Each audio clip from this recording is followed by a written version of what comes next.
Hi, guys. Welcome to your writing workshop. What we're going to do is we're going to take a look at some of the strengths and some of the common weaknesses in the papers that you guys did. You are going to have a chance to fix anything, but your first assignment always is to, after a workshop, go evaluate yourself and write a self-evaluation. What do you see as your strengths? What do you see as your weaknesses? Now, I will tell you, overall, the writing is strong. I think on the AP test, they would be just fine with this. Although, of course, on the AP test, you have the added burden that you have to do this level of quality in 45 minutes. However, my goal is not to prepare you for the AP test. That is one test on one day. If you do a good job, great. You get free college credit. You save several $100s. You save yourself a semester of sitting in a class you don't actually need. That's well and good. It's not going to change your life. My bigger goal here is to get you ready for college level logic. So we need to make sure that we are really training your eye to look at things logically the way a college professor would, so that you can nail those college papers. So let's take a look at our topic sentence. In Friedrich Nietzsche's The Joy of Success, he exhibits a blatant disregard for ethics and in doing so showcases his own selfishness. Because we don't have a full essay, we don't have a thesis, that means that the title and author has to land in the topic sentence, and it does. Da-dum, right there. Now, my next question is, does this paragraph take a clear position?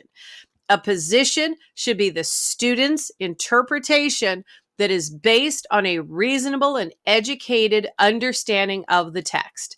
Does this student take a position on Nietzsche? Trying so hard to say it correctly for you. Yes. Yeah, absolutely.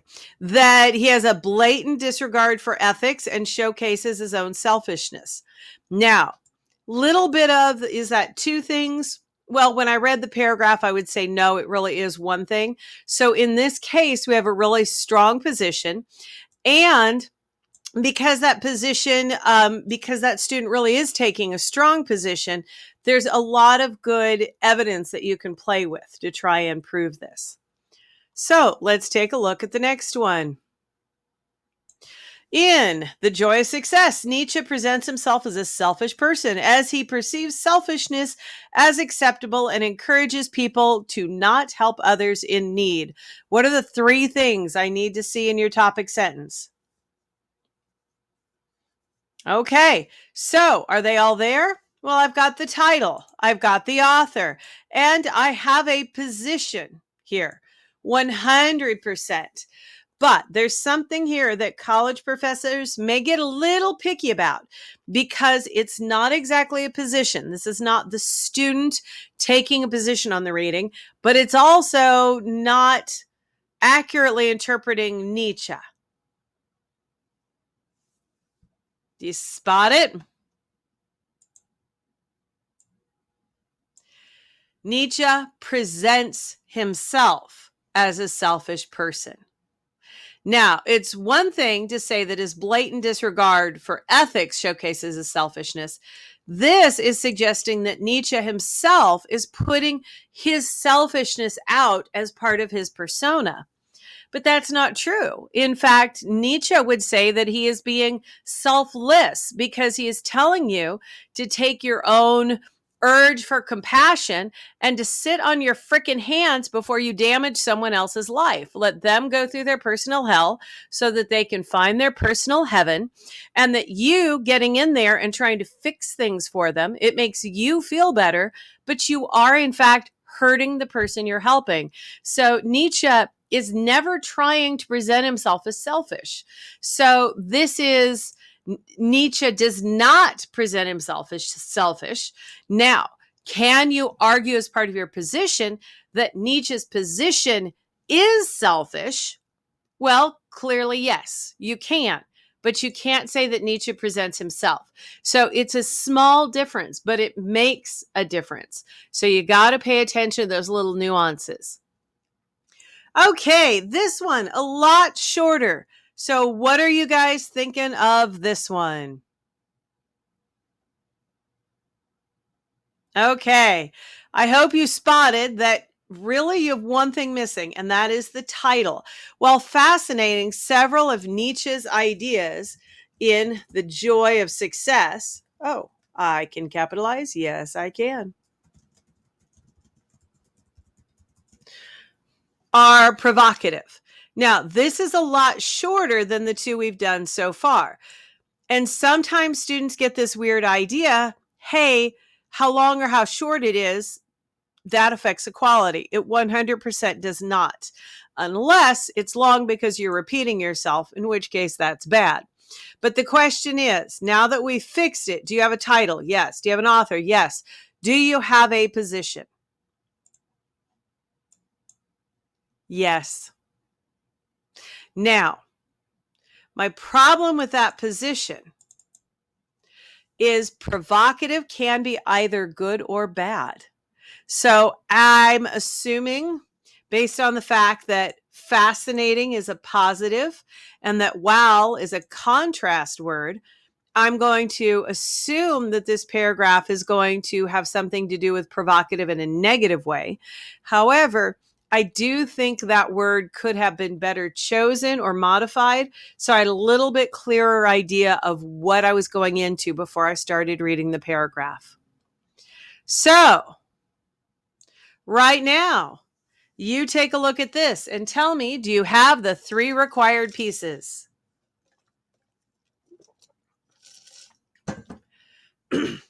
Okay, I assume that you spotted that we are again missing the title. So, how is the position? Well, Nietzsche had some valuable ideas. His concepts are too alienating to fit into modern day society. Alienating, very strong word, like provocative, but alienating is definitely on the negative side, so I know where this is going. And you've got that nice balance there, that sophistication of, I am not a black and white thinker. I do not see all good or all bad. I see, okay, there's some value, but it's too alienating. So this is somebody who's kind of seeing both sides of it, but taking a clear position. So this is a really good one. So what do you think about this one? Did I pull it as an example of another really good one, or is this another example of a mistake you guys are making? Okay. Here is my concern here. Nietzsche discusses several controversial suggesting maybe negative, yet practical. Practical is a positive, yet means, okay, contrast. So this is definitely meaning to be a negative. Several controversial yet practical beliefs about human nature. So is this on the positive or the negative side? The position here is a little unclear, and that was a very common mistake. So, what do you think of this one? Is it good, or does it have something that needs to be tweaked? I see title, I see author, so let's take a look at position. His philosophy has unrealistic expectations for human nature. Is it on the positive or negative side? Yeah, negative, unrealistic, and a very clear, direct position. Please indent. By the way, while I'm talking about formatting, it would be awesome if y'all started double spacing your stuff. Yeah, thank you. Okay, take a look at this one. What do you think?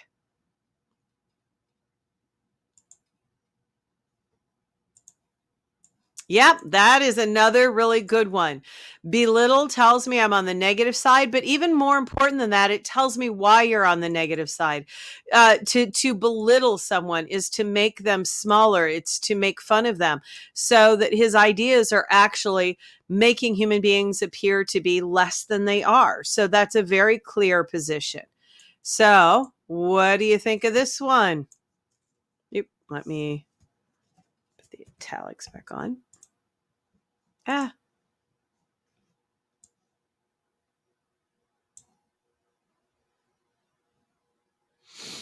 Okay, I think this is good. I can see it disparages human beings, so it has a very similar idea to up here. These may have even been group members, or they may have been in different classes. I don't actually know.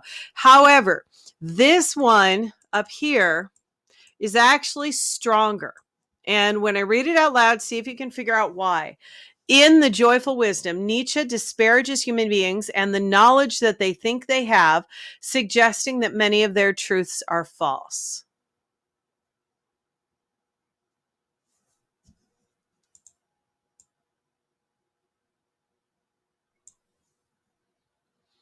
Overall, it's a strong position. Do you see what nuance that they have a problem with here? Yeah, speculation. This student is telling me what people think they have. Unless you have developed mind reading powers, you can't do that. It's such a small nuance, but you have to pay attention to language. Okay, last one. In Joyful Wisdom by Nietzsche, his idea that society should focus on themselves rather than succor people who are struggling is intelligent. However, it is impractical. What do you think?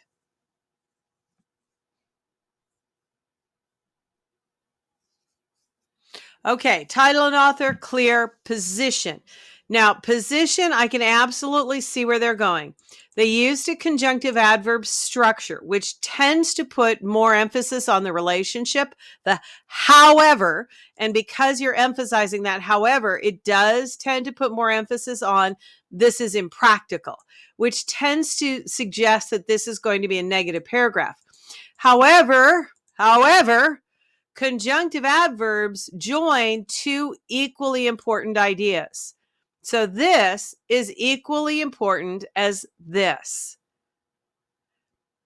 My question is, should they be?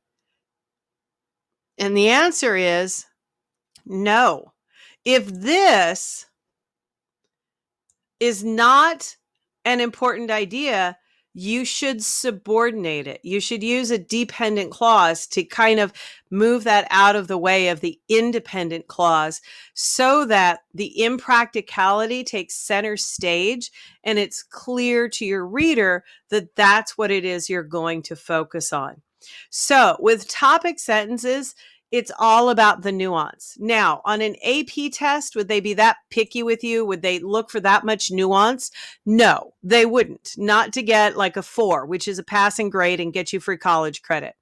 5 level kids who earn a 5 on the AP test, sometimes the reason they earn a 5 is because their nuance really is that good. But when you go to college, guys, the goal is not the AP test. The goal is college. When you go to college, you have to make sure that you are really thinking logically. You cannot speculate about what other people are thinking. You need to make a position clear, and you need to make sure that that clear position leads the reader in the direction that you are going. You need to make sure that you do not misrepresent something. So these are things that you have to be very careful of when you get to college. So that is part 1, which is all about writing a good topic sentence. So you may want to go check your topic sentence right now. I'll see you in a second to talk about argument.